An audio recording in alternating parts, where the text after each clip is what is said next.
Il est présentement 19h38. Donc, nous allons commencer par l'adoption et la lecture de l'ordre du jour. Pour faire un petit rappel pour ceux qui étaient absents, la lecture de l'ordre du jour est faite pour pouvoir voir si vous avez des questions pour la première période de questions qui porte exclusivement sur les sujets de l'ordre du jour.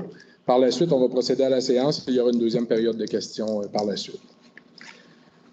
Donc, l'ordre du jour, le mot de bienvenue du maire, l'adoption de l'ordre du jour, adoption du procès-verbal de la séance ordinaire du 6 mars 2023 et point de suivi, motion de félicitations et remerciements, une première période de questions, ensuite 1.1, l'adoption des comptes, 1.2, entente avec le CHSLD, Vigie Notre-Dame-de-Lourdes, autorisation pour actualiser l'entente, 1.3, assurance des bâtiments patrimoniaux, demande d'appui, 1.4, assurance collective, appel d'offres, 1.5, tournoi de golf, Fondation Collège Dina Bélanger. 1.6, le club nautique, mise à jour du bail. 3.1, réflexion de l'égout pluvial de la rue Santerre, mandat pour un appel d'offres. 3.2, réflexion du 3e rang ouest, mandat pour un appel d'offres. 3.3, embauche d'un employé saisonnier, autorisation. 3.4, rapiéçage de certaines portions de la rue, de rues et de chemins municipaux. 4.1, dépôt du rapport mensuel d'exploitation des installations de traitement de l'eau potable et collecte des eaux usées, février 2023. 4.2, usine de traitement des eaux usées, appel d'offres pour services professionnels, autorisation pour la formation de comités de sélection pour l'étude des soumissions. 6.1, demande de permis PIA, installation d'enseigne 92 rue principale. 6.2, demande de permis PIA, rénovation des galeries 92 rue principale. 6.3, demande de permis PIA, abattage d'un arbre au 105A rue principale. 6.4, demande de permis PIA, rénovation de galerie au 69 chemin des Érables. 6.5, demande de permis PIA, déplacement d'une porte extérieure, 119 route 132 ouest. 7.1, Assemblée générale annuelle de l'Association des plus beaux villages du Québec, autorisation pour la participation de la représentante municipale. 7.2, camp de jour 2023, grille salariale. 7.3, embauche d'une coordonnatrice du camp de jour. 7.4, embauche des animateurs-animatrices, aide-animateurs, aide-animatrices du camp de jour. 7.5, comité tourisme et culture, nomination d'un membre. Et au Varia, il y aura un ajout d'un point qui est une demande de l'organisme Saint-Michel en Jazz pour un financement. Donc, qui propose l'adoption de l'ordre du jour? Benoît. Qui seconde? Janie. Merci. L'adoption du procès-verbal de la séance ordinaire du 6 mars 2023 et point de suivi. Considérant que les membres du Conseil ont individuellement pris connaissance du procès-verbal de la séance ordinaire du 6 mars, considérant que les membres du Conseil renoncent à la lecture du procès-verbal, il est proposé appuyé résolu d'adopter, tel que présenté au Conseil, le procès-verbal de la séance du 6 mars 2023. Donc, qui propose? André, seconde. Benoît, merci. Donc, motion de remerciement et félicitations. Donc, pour les félicitations, en mon nom personnel et au nom du Conseil, je tiens à féliciter M. Denis Breton, qui a remporté par tirage au sort le prix du bénévole de l'année ce samedi à l'activité. D'ailleurs, je tiens également à féliciter tous les nominés des 14 organismes municipaux qui se sont déplacés samedi soir pour la remise d'une plaque à leur nom. Donc, la municipalité est bien fière d'avoir été un facilitateur pour cette soirée. Soulignons particulièrement le travail de Mme Stéphanie Tardif, Messieurs Mario Roy et Sylvain Fleury pour la qualité du travail effectué. Finalement, un gros bravo au CA des Francs sportifs et à leurs bénévoles pour l'organisation et la logistique de l'événement. Donc, la première période de questions, la parole est à vous. Avez-vous des questions? Ça va? Donc, 1.1, adoption des comptes. Tout le monde a reçu les comptes, a pu poser ses questions. Donc, je vais avoir besoin d'un proposeur et d'un appuyeur pour d'approuver la liste des comptes payés et à payer telle que présentée pour un montant de 264 417,98. André propose. Qui seconde? Nathalie, merci. 1.2, entente avec le CHSLD Vigie Notre-Dame-de-Lourdes, autorisation pour actualiser l'entente. Considérant les travaux de consultation et d'analyse effectués par le Comité consultatif sur les actifs municipaux, le CCAM, considérant que tout dépôt de projet exigera à la municipalité de soumettre des plans et devis ou minimalement un croquis aux représentants du CHSLD, Considérant la volonté du Conseil d'être proactif et être prêt à agir avec diligence advenant le dépôt de tout projet sur le site de l'ancienne caserne, considérant qu'il existe une entente restrictive datant de 1982 entre les propriétaires du CHSLD et la municipalité, considérant qu'un assouplissement des termes actuels est économiquement primordial au déploiement de tout projet, considérant l'importance de conserver et de valoriser la trame urbaine sur la rue principale, considérant les négociations avec le CHSLD qui se doivent d'être favorables aux deux parties, les proposés appuyés et résolus, d'autoriser le maire et le directeur général à renégocier les termes de l'entente de 1982 avec les propriétaires du CHSLD Notre-Dame-de-Lourdes afin de permettre le dépôt et la présentation de tout projet éventuel sur le site de l'ancienne caserne. Donc, qui propose? Je propose. Ronald, qui seconde? Nathalie. Nathalie, merci. 1.3, assurance des bâtiments municipaux, demande d'appui. Considérant que le patrimoine est une richesse collective et que sa préservation est une responsabilité qui doit être concertée et assumée collectivement par l'ensemble des intervenants, le gouvernement, les autorités municipales et les citoyens, incluant les citoyens corporatifs, considérant les efforts entrepris récemment par le gouvernement du Québec et les municipalités sur le plan légal et financier afin de favoriser une meilleure préservation et restauration du patrimoine bâti du Québec, considérant le programme de soutien en milieu municipal en patrimoine immobilier qui contribue indéniablement à favoriser l'acceptabilité sociale de nouvelles contraintes réglementaires grandement bénéfiques à la sauvegarde de ce patrimoine, considérant l'impact d'un refus d'assurabilité pour les propriétaires de biens anciens et de bâtiments classés, considérant que les actions des assureurs contribuent à décourager les propriétaires des biens anciens de les conserver et à de nouveaux acheteurs potentiels d'en faire l'acquisition et par conséquent contribuent à la dévalorisation du dit patrimoine mettant en péril sa sauvegarde, considérant que les actions des assureurs compromettent celles en lien avec les nouvelles orientations du gouvernement et des municipalités pour la mise en place d'outils de planification et de gestion du patrimoine, il est proposé, appuyé et résolu que la municipalité de Saint-Michel-de-Bellechasse, en appui aux autres municipalités du Québec confrontées aux mêmes problématiques, demande aux autorités compétentes, au gouvernement du Québec et du Canada d'intervenir pour trouver rapidement des solutions afin de garantir à coût raisonnable l'assurabilité de tous les immeubles patrimoniaux, et cela peu importe l'âge du bâtiment ou d'une composante, l'identification du bâtiment à un inventaire, son statut, sa localisation au zonage ou sa soumission à des règlements visant à en préserver les caractéristiques, que la municipalité de Saint-Michel-de-Bellechasse demande à l'ensemble des MRC du Québec ainsi qu'aux intervenants en protection du patrimoine québécois de joindre leur voix en adoptant cette résolution, que la municipalité de Saint-Michel-de-Bellechasse transmette la présente résolution au gouvernement du Québec, au ministère de la Culture et des Communications et autres ministères concernés. Donc, qui propose? Nathalie. Nathalie. Qui seconde? Dany, merci. 1.4, assurance collective, appel d'offres. Considérant que conformément au Code municipal et à la solution UMQ, la municipalité de Saint-Michel-de-Bellechasse et son conseil souhaitent autoriser le lancement d'un appel d'offres public pour obtenir des produits d'assurance collective pour ses employés et, lorsqu'applicable pour ses élus, pour la période du 1er janvier 2024 au 31 décembre 2028, considérant que Mallette Actuaire Inc. s'est déjà vu octroyer le mandat à la suite d'un appel d'offres public pour les services de consultants indépendants requis par l'Union des municipalités du Québec dans l'application de la solution UMQ, considérant que la rémunération privée au contrat solution UMQ à octroyer est de 0,65 % aux consultants Mallette Actuaire Inc. et les frais de gestion prévus pour l'UMQ sont de 1,15 %.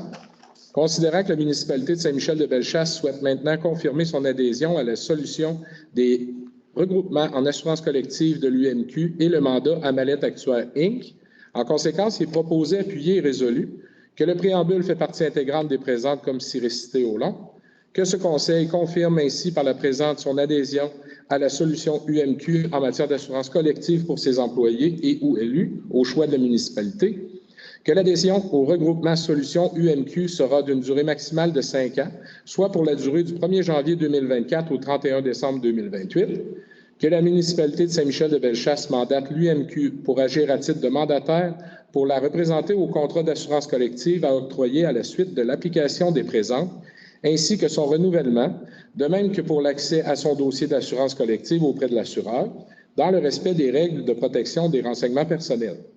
Que la municipalité s'engage à payer à l'UMQ des frais de gestion de 1,15 % des primes totales versées par la municipalité durant le contrat et une rémunération de 0,65 des primes totales versées par la municipalité au consultant Mallette Actuaire Inc., dont la municipalité joint aussi le mandat obtenu pour le regroupement à la suite d'un appel d'offres public, que la municipalité s'engage à respecter les termes et conditions du contrat et à intervenir avec la société d'assurance à qui le contrat sera octroyé à la suite de l'application des présentes, ainsi que les conditions du mandat du consultant.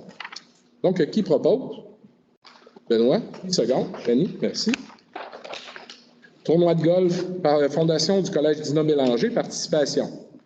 Considérant l'implication soutenue de la Fondation du Collège Dina Bélanger dans notre communauté, considérant l'importance de consolider nos partenariats avec les organismes du milieu, considérant que le conseil municipal estime important que la municipalité encourage et participe à ces activités caritatives, considérant que des montants ont été prévus au budget 2023 pour la participation municipale à ce genre d'activité, il est proposé, appuyé et résolu, d'autoriser la direction générale à inscrire le conseiller M. Ronald Gontier afin qu'il participe au tournoi de golf organisé par la Fondation du Collège Dina Bélanger.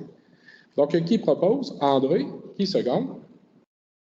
Nathalie. Merci. 1.6, Club nautique, mise à jour du bail. Considérant que le Club nautique entend entreposer des embarcations et bateaux sur le lot 3 261 188-P, qui fait office de stationnement du Club nautique 6 au 5 rue des Remparts, considérant que le Club nautique s'engage à démonter la potence servant au dématage des voiliers présentement installés dans le stationnement du Club nautique, considérant que la municipalité entend limiter les embarcations et les bateaux à être entreposés sur le dit stationnement du club, considérant qu'à la lumière de ces nouveaux éléments, la municipalité et le club nautique s'entendent pour revoir le bail actuel, il est proposé, appuyé et résolu, de mandater le maire et le directeur général à renouveler et à signer pour et au nom de la municipalité le bail avec le club nautique. Donc, qui propose? Je propose. Ronald, qui seconde? Danny, ça va être le tour procès-verbal, tu peux participer aux discussions. Qui appuie? Benoît. 3.1, réfection de l'égout pluvial de la rue Santerre, mandat pour un appel d'offres. Considérant les travaux de réfection de l'égout pluvial sur la rue Santerre à effectuer au cours de l'année 2023, considérant que le service d'ingénierie de la MRC de Bellechasse a été mandaté pour effectuer les relevés topographiques pertinents, considérant que le service d'ingénierie de la MRC de Bellechasse a procédé à la confection des plans et devis afin de déposer un appel d'offres public, considérant que les plans et devis préparés par le service d'ingénierie de la MRC de Bellechasse sont terminés et acceptés par la municipalité, considérant que ces travaux de réfection sont prévus au budget courant 2023 de la municipalité, il est proposé, appuyé et résolu, de mandater le service d'ingénierie de la MRC de Bellechasse à procéder à un appel d'offres public sur le système électronique d'appel d'offres SEAO du gouvernement du Québec, conformément aux règles et politiques en vigueur, pour la réalisation des travaux de réfection de l'égout pluvial de la rue Santerre, conformément aux plans et devis, selon le scénario retenu par la municipalité. Donc, qui propose? Je propose. Ronald. Qui seconde? André. Merci. Il y a une coquille dans le premier considérant. Il manque le rue. L'égout pluvial sur la rue Santerre. Ah oui, par exemple, je l'ai dit quand même que c'était la rue, mais j'ai passé devant la coquille. Merci. 3.2, réfection du troisième rang ouest, mandat pour un appel d'offres. Considérant la volonté du Conseil de poursuivre les travaux de réfection du troisième rang ouest, considérant que les services d'ingénierie de la MRC de Bellechasse ont déjà effectué des études préliminaires et des relevés topographiques du secteur à restaurer, considérant que le service d'ingénierie de la MRC de Bellechasse a procédé à la confection des plans et devis afin de déposer un appel d'offres public, considérant que les plans et devis préparés par le service d'ingénierie de la MRC de Bellechasse sont terminés et acceptés par la municipalité, considérant que ces travaux de réfection sont inclus dans le plan triennal des immobilisations 2023-2025 de la municipalité et aussi dans la programmation du programme de la taxe sur l'essence et de la contribution du gouvernement du Québec, la TEC de 2019 à 2025. Il est proposé, appuyé et résolu, de mandater le service d'ingénierie de la MRC de Bellechasse à procéder à un appel d'offres public sur SEAO du gouvernement du Québec, conformément aux règles et politiques en vigueur, pour la réalisation de travaux de réfection du troisième rang ouest, conformément aux plans et devis. Donc, qui propose? André propose. André propose. Qui seconde? Ronald, merci. 3.3, embauche d'un employé saisonnier, autorisation. Considérant les nombreux travaux de voirie et d'entretien exécutés au cours de la période estivale, considérant que les employés réguliers des travaux publics envisagent de prendre leurs vacances annuelles pendant cette période, considérant l'importance de maintenir un service de qualité en continu, Considérant que malgré les offres de services publiées, aucun étudiant n'a postulé pour un poste d'emploi saisonnier, considérant les disponibilités budgétaires, il est proposé appuyé et résolu que le Conseil autorise l'embauche d'un employé saisonnier à temps partiel pour la période estivale selon les grilles salariales en vigueur. Donc, qui propose? Danny, qui seconde? Benoît, merci. 3.4, rapiessage de certaines portions de rues et de chemins municipaux. Considérant l'état dégradé de certaines portions de rues et de chemins, considérant que la municipalité entend procéder au rapiessage mécanisé de certaines portions de rues et de chemins municipaux, considérant que ces travaux de rapiessage peuvent être exécutés en régie, considérant que ces travaux ont été prévus au budget 2023, il est proposé, appuyé et résolu, d'autoriser notre service de voirie municipale à procéder à l'exécution de travaux de rapiessage mécanisé d'asphalte pour un montant maximum de 25 000 taxe nette. Donc, qui propose? André, seconde. Ronald, merci. Donc, à 4.1, c'est un dépôt, c'est le rapport mensuel d'exploitation des installations de traitement de l'eau potable et de collecte des eaux usées. C'est un dépôt mensuel que notre chef d'équipe nous dépose à tous les mois. 4.2, usine de traitement des eaux usées, appel d'offres pour un service professionnel, autorisation pour la formation d'un comité de sélection pour l'étude des soumissions. Considérant les articles 936.0.1, 936.0.11 et 936.0.13 du Code municipal du Québec concernant la nomination des membres du comité de sélection, qui précise entre autres que les membres du comité de sélection ne peuvent pas être des membres du conseil municipal. Considérant l'adoption de la résolution 2023-03-06-44 lors de la séance publique du 6 mars 2023, il est proposé, appuyé et résolu, d'abroger la résolution numéro 2023-03-06-44 et de mandater le directeur général de former un comité de sélection composé d'au moins 3 membres pour l'analyse qualitative des soumissions reçues pour les services professionnels de conception des plans et devis de l'usine de traitement des eaux usées. Donc, qui propose? Ronald, Janie seconde, merci. Donc, nous sommes rendus au dépôt du rapport du comité consultatif d'urbanisme. Oui, suivant. Là, il faut que je me retire pour les 2 prochains points. Il faut que je sorte de la table ou je peux rester assise? Normalement, tu te retires dans la salle. Même, je pense qu'il faut que tu te retires au complet, mais... Je sors dehors? Normalement, il faut que tu sortes. On va aller te chercher quand les points vont être passés. Je vais chercher ma tuque, mes mitaines. Non, mais c'est parce que s'il y a des conseillers qui ont des arguments ou des points à apporter... Donc, je laisse la parole à Benoît. Est-ce que ça va, Danny? On va voir si c'est OK. Donc, nous avons quelques dossiers. Le premier dossier est pour le 92 rue principale. Vous avez compris que c'est chez Nathalie Lessard. Donc, ce qu'on peut voir à l'écran, pour ceux qui ne sauraient pas, c'est donc le gîte auprès du clocher qui est juste à côté du CHSLD. L'objet de la demande est d'installer deux enseignes identiques. Il y en a présentement une sur le terrain. On va voir dans une autre image dans 2 petites secondes. Donc, il y a une enseigne qui va remplacer l'enseigne qui est sur la rue principale. Et donc, on voit ici à gauche, on voit en jaune, complètement à gauche, il y a un petit ombrageage derrière qui est l'enseigne existante qui est sur 2 poteaux. La nouvelle va être sur un seul poteau. Et à droite, on voit la nouvelle enseigne qui va être disposée, où il n'y en a pas présentement, sur le côté de la maison, donnant sur l'avenue du centre communautaire. Il y aura de l'éclairage sur l'enseigne qui est à l'avant, basée sur le modèle de ce qui est à la crèmerie. Celle sur le côté de la maison n'aura pas d'éclairage, autant pour ne pas nuire pour les chambres du gîte qui sont juste là, que les gens qui descendraient la rue, pour pas qu'il y ait d'aveuglement. Et donc, à la prochaine page, Denis. Donc, les considérants, on avait les croquis explicatifs, les photos requises. On a eu des explications de la part de la requérante pour des précisions et tout ce qui était les couleurs et la dimension s'harmonisaient en général et respectaient les règlements. Donc, le CCU recommande d'accepter la demande de permis. Est-ce qu'on vote tout de suite? Oui. Bon, étant donné que Mme Lessard est sortie, on va pas tout de suite aller par rapport au vote. Donc, qui propose? Le Conseil approuve le projet d'implantation des enseignes au 92 rue principale selon les recommandations du comité consultatif d'urbanisme. Donc, qui propose? Benoît. Qui seconde? Janie. Merci. Et le prochain point concerne la même demandeur. Donc, c'est pour la réfection des galeries avant et arrière du gîte. Là, j'ai dit coquille quand j'ai écrit l'objet. Les 2 galeries à l'avant vont être en bois composite de couleur chêne de la compagnie Camemat. Et ce qui est la galerie arrière va être en bois traité. Et donc, si on va à la prochaine page, s'il te plaît, on voit vaguement sur l'image. Donc, à gauche, on a le balcon existant qui va être, tout va être fait selon les dimensions existantes, les dimensions qui existent aujourd'hui. Tout ce qui est les garde-corps, les colonnes et sur l'avant vont être reconditionnés, retravaillés, donc vont être redisposés tels qu'ils sont présentement. La seule différence, dans le fond, visuellement, c'est que sur la fascia de la galerie est présentement couleur kaki. Elle va être de la couleur du bois composite, couleur chêne. Et c'est les deux galeries en haut et en bas qui sont refaites, identiques à l'origine, ce qui est présentement sur place.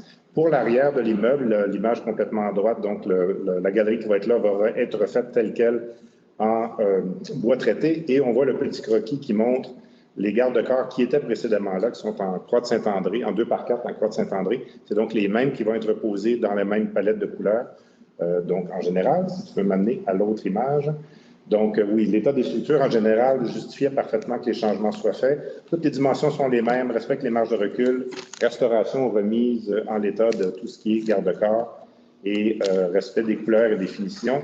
Et donc, on avait toutes les explications requises. On a eu quelques explications supplémentaires par la requérante lors de la rencontre du CCU. Et le CCU recommande d'accepter la demande de permis. Merci, Benoît. Considérant les recommandations favorables du Comité consultatif d'urbanisme, il est proposé, appuyé et résolu que le Conseil approuve le projet de rénovation des galeries avant-arrière, 92 rue principale, selon les recommandations du Comité d'urbanisme. André propose. Qui seconde? Danny? Merci. Je pense qu'on peut demander. Oui, on peut revenir. Nathalie, elle s'en vient. Et donc, le prochain dossier va être le troisième dossier, donc au 105A rue principale. C'est une demande de la municipalité. Il y a eu un arbre qui est le long de... en fait, est-ce que c'est encore principal à cet endroit-là? Oui, il va vers des remparts au coin de Saint-Joseph. Un arbre qui a été sérieusement abîmé lors de la tempête, je crois, du 23 décembre, si je me souviens bien. Il y a eu une expertise qui a été faite, une branche majeure qui est tombée, et Arbor Urbain a déterminé que le cœur de l'arbre était creux. L'arbre représente un danger, donc doit être abattu. Alors, si tu peux m'amener à la prochaine, s'il te plaît. Donc, il est sérieusement endommagé et irrécupérable et dangereux. Donc, on avait des photos et le rapport était sans équivoque. Donc, la recommandation du CCU est d'accepter la demande de couper l'arbre. Par contre, il est dans un ensemble où c'est un des arbres matures à ce secteur-là. Donc, ce qu'on demande, c'est de planter un arbre en remplacement, un arbre qui a un certain diamètre, une certaine hauteur pour pas qu'il passe sous la tondeuse en partant et qui puisse rapidement rééquilibrer le couvert végétal. Il y a eu des recommandations qui n'ont pas été faites au CCU sur les essences d'arbres. Il reste à voir le type d'essence qui serait approprié à cet endroit-là. Et donc, recommandation de planter un arbre relativement mature. Donc, voilà pour la recommandation du CCU. Merci, Benoît. Donc, considérant les recommandations favorables du CCU, qui propose que le Conseil accepte la demande pour l'abattage d'un arbre du 105A rue principale selon les recommandations du CCU? Benoît. Qui propose? Benoît. Qui seconde? Nathalie. Nathalie, merci. Prochain dossier au 69 chemin des Érables.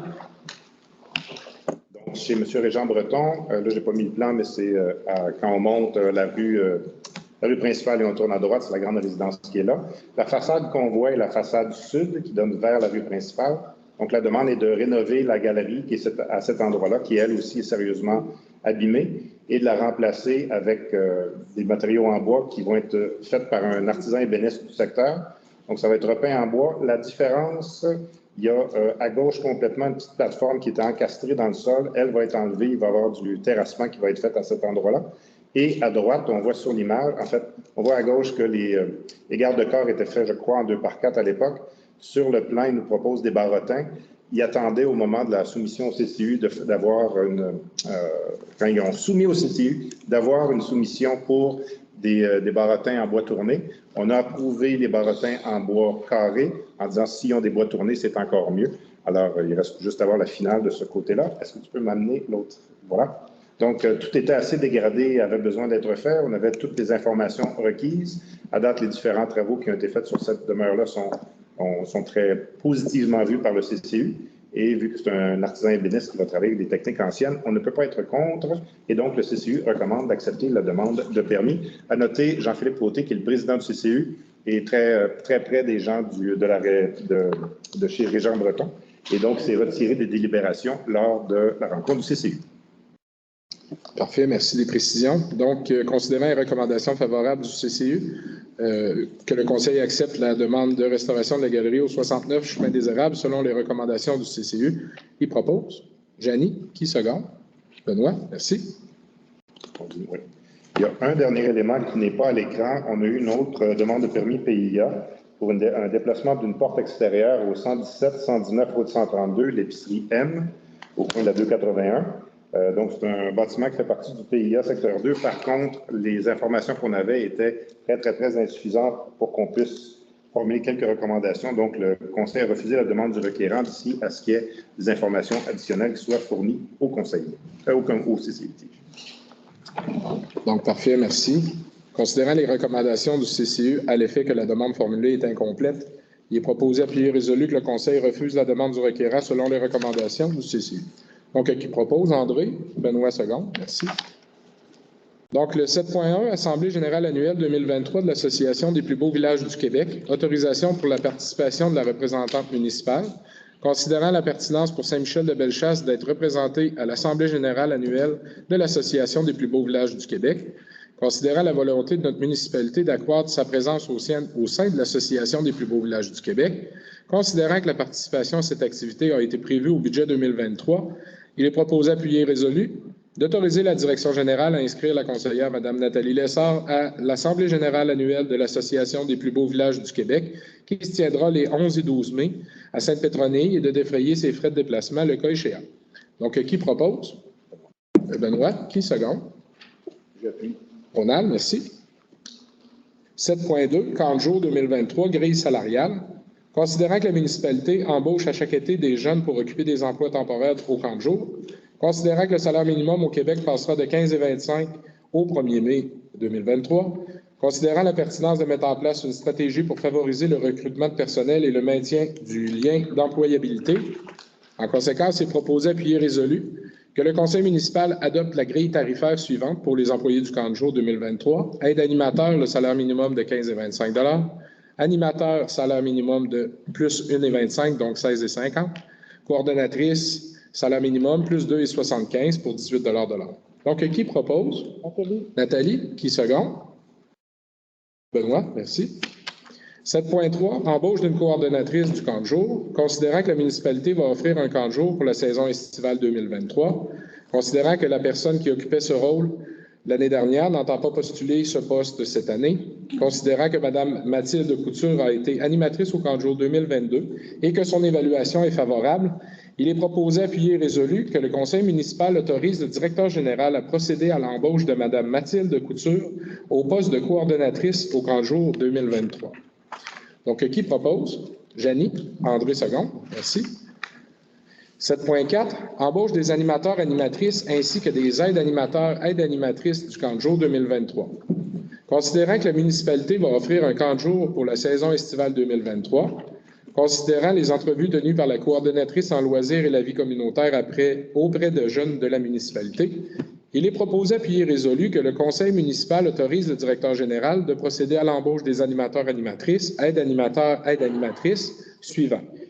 Mesdames Marine Lemieux, Amélie Quimper, Mathis Veilleux, Léa Filion, Mégane Girard, Mia Fortier, Clémence Lavigne, Eva Ouellette, Alexandre Fournier, Rose-Émilie Lacombe, ainsi que messieurs Julien Spark, Alexis Nathaël Vézina, Sam Thibault, Antoine Gosselin-Bernier et Benjamin Couture. Donc, qui propose? Nathalie. Nathalie. Qui seconde? Eugénie, merci. 7.5, Comité tourisme et culture, nomination d'un membre. Considérant que le conseil municipal a adopté lors de la séance du 8 décembre 2021 la résolution 2021-12-08-316 décrétant la formation d'un comité consultatif tourisme et culture, considérant qu'un poste de citoyen au sein du comité s'est libéré et qu'il y a lieu de le combler, il est proposé, appuyé et résolu, que le conseil municipal nomme Mme Claudine Boutin comme membre citoyenne au sein du comité consultatif tourisme et culture. Donc, qui propose? Nathalie. Nathalie. Qui seconde? Benoît. Merci. Donc, nous serions rendus à la deuxième période de questions. Pardon? Varia? Ah, excusez-moi, vous avez un varia, vous aussi. Excusez. mentionné, M. le maire, que je vais me retirer du varia. Parce que Oui, d'accord, ça va être noté, Mme Lessard. En fait, c'est que nous avons reçu une demande de financement pour l'activité Saint-Michel-en-Jazz. Après les discussions que le Conseil a eues, il est proposé, selon la capacité budgétaire qui était déjà prévue, de verser 3 250 $ en argent pour le financement de la participation municipale et 750 $ en valeur de travail et de main-d'œuvre et en bien location de terrain. Donc, voilà. Je vais avoir besoin d'un proposeur ou d'un secondaire pour la résolution. Qui propose? Benoît? Ronald Second, merci. Voilà. Je suis désolé, je l'avais noté l'autre jour, mais non pas dans le PV.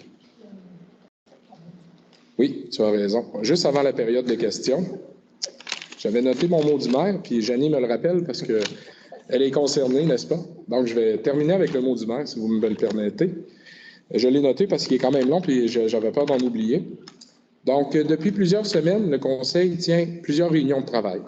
En février dernier, la présidente du CCAM, Jeannie, est venue nous présenter les résultats et les propositions du comité. Après discussion et consensus, le Conseil reconnaît les propositions et les accepte. Donc, pour le terrain coin Rempart et Saint-Joseph, la vocation se veut être un parc qui se doit de respecter et conserver la vue sur le fleuve. Une partie famille sera aménagée. Dû à des travaux de drainage sur le terrain, le choix du projet est reporté un petit peu plus tard. Pour la vieille caserne, la vocation est un espace public, touristique.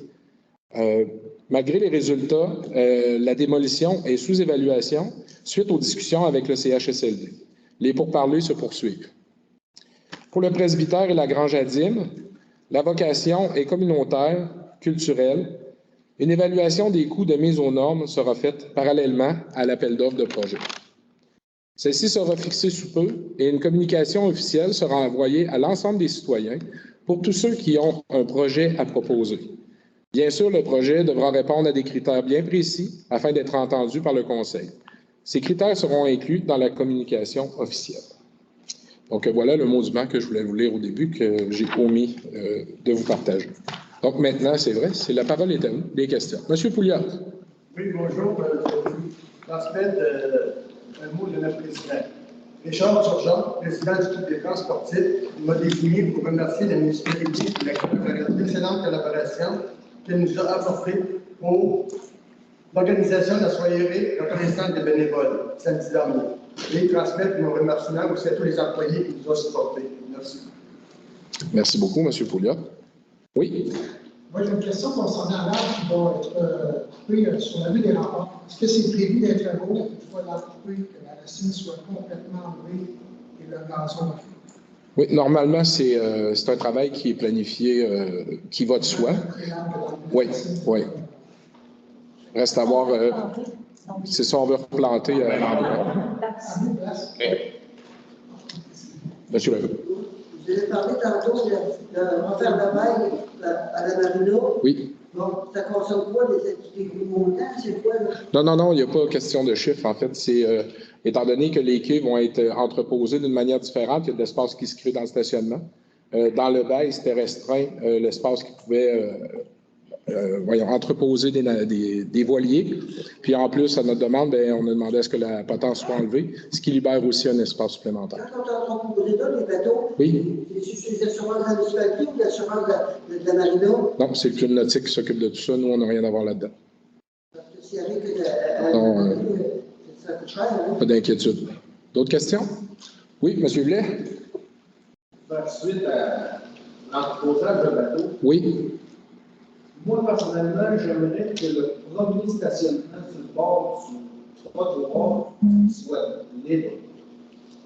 Pour des considérations de déneigement, probablement? Oui, parce que ça fait boucher la rue. Ça, ce qu'on pourra faire, on va pouvoir se rencontrer puis amener le point directement. Là. Oui, c'est un bon point d'ailleurs. D'autres questions? Oui, monsieur? Bonsoir. Je veux savoir s'il y a eu un suivi des réponses du ministère des Transports concernant la plainte. Le suivi, vous étiez en copie. J'ai parlé à l'attaché politique de la députée parce que non, j'ai eu aucun retour du ministère, malgré 3 courriels. de suite prochainement. Ben, en escaladant d'un step, j'ose espérer que ça va bouger, en effet. Parce que là, c'est le député qui va être dans la boucle. Ça marche? Oui? Moi, j'aurais deux choses. Oui. D'abord, je voudrais remercier la municipalité. Je ne sais pas qui a eu l'idée d'amener un food truck de queue de castor sur le terrain du festival. C'est une initiative de nos loisirs. Pardon? C'est une initiative de nos loisirs. La coordonnatrice des loisirs, Stéphanie Tardif. Okay. Je trouvais que c'était une excellente idée. C'est dommage, il y a neigé cette journée-là, mais moi, quand je t'ai vu, il y avait quand même des gens qui étaient là. Je trouve que ça peut être rassembleur s'il fait beau. Et j'espère que ce sera le premier d'une longue série, car il y a plusieurs food trucks qui existent dans la province. C'est un plaisir de venir en nouvelle. Mon deuxième point, j'aimerais savoir comment ça fonctionne, la signalisation pour les traverses piétonniers qui sont sur la rue principale. Il y en a trois, il y en a une à la rue de la Santé, une ici au centre communautaire, puis en face de l'épicerie. Oui. J'ai remarqué qu'il y a des lignes au sol. Oui. Elles sont jaunes. Parfois, elles sont blanches. Il y a souvent une différence entre les deux. Et j'aimerais savoir pourquoi il n'y a pas une affiche qui indique qu'il y a une traversée. Car c'est l'hiver, il y a de la neige, donc les gens ne voient pas les lignes. C'est un bon point. La différence de couleur, je ne pourrais pas vous répondre ce soir. Je n'ai pas l'information, je ne le sais pas. Pour la signalisation, on va vérifier. On va prendre des notes auprès du chef d'équipe à s'assurer que la signalisation soit adéquate. Je dois aussi vous dire que la SQ est sensibilisée aussi parce qu'on a un problème aux intersections, c'est-à-dire les gens n'arrêtent pas. Puis, ils sont sensibilisés. Il reste à avoir un retour. Oui, c'est pas loin de l'école, surtout. Oui. Tout à fait. Oui, Janine, précis. Je veux juste dire qu'on est vraiment, surtout pour la traverse qui est de l'avenue de la Durantaye, puis la principale, celle-là est plus problématique. Les gens ne font pas leur stop. Puis moi, mes enfants marchent là pour aller à l'école. Puis ça fait partie des choses qu'on a réfléchi, qu'on a même regardé voir une autre façon d'attirer l'œil. Donc, on est en train. Ça fait partie de priorités qu'on a, sur lesquelles on n'a pas planché là, mais qu'on a discuté puis qu'on a à l'agenda, de voir comment que ce soit plus clair. Parce que un passage, c'est la municipalité qui s'occupe de ça. Oui. Bien, si on voulait, c'est-à-dire que oui, c'est nous autres qui s'occupent de la restop. C'est sûr qu'il faut respecter quand même au niveau du ministère, mais ce n'est pas le ministère qui gère à l'intérieur du quadrilatère du village.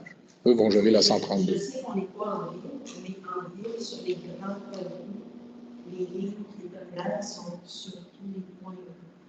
On mériterait, parce que là, elle est juste d'un côté. Oui, c'est vrai. Ouais. D'autant plus qu'il n'y a pas de trottoir non plus.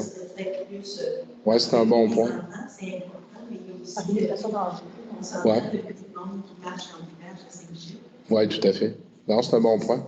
C'est important. Si on veut utiliser le stationnement ici au centre communautaire et qu'on descend en haut, on aurait au moins ça. Oui, super. On va prendre en note. Merci, Claudine. Oui? Selon la sécurité routière, quand il y a quelqu'un qui attend sur le bord de la route, il y a des motos qui s'en viennent, j'ai supposé d'arrêter pour laisser passer la personne. Oui. Non, moi je ne l'essayerai pas personnellement. Mais une chose, si vous allez en Europe, je peux vous dire, si vous vous présentez un pied sur le coin, non, les gens, ils barrent les roues pour vous laisser passer. C'est une mentalité qui est plus québécoise de... Oui, tout à fait. D'autres questions? Ça va? Je vais avoir besoin d'un proposeur pour la levée de la séance. Qui propose? Dany, André Segonde. Merci beaucoup à tous. Ceux qui veulent rester, en discuter, vous êtes les bienvenus. Oui.